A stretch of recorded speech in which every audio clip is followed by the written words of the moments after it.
अस्सलाम वालेकुम दोस्तों, क्या हाल है? ठीक है, उम्मीद करता हूँ कि आप सब खैरियत से होंगे। आज हम यहाँ ये गंदम काट रहे हैं।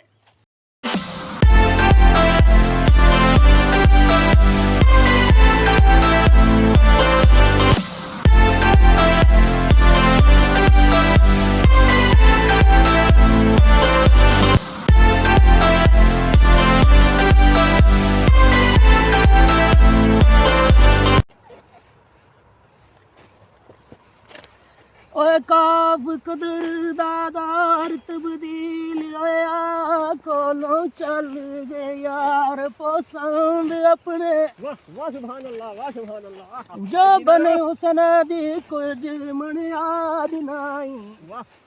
ओ सजन रे पुराण ना दंद अपने।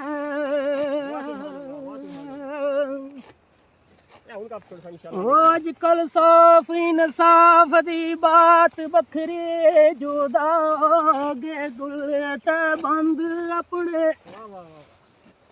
ओ किसे को नजाम ने कदर रहना जदू को नारण फरजंद अपने। मुदत गुजरी सजना बिछड़े आनो कदों मिलोगे जिंदे फेर मुड़ के।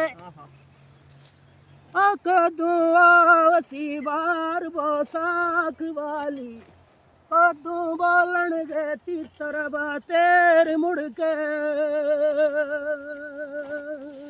कदों आवसी अमनत दौर दौरा कदों बैठेंगे मैं फिलहाल मुड़ के। लंबी रात व छोड़ दीनी तदर कदों आवसी वक्त सवेर मुड़ के।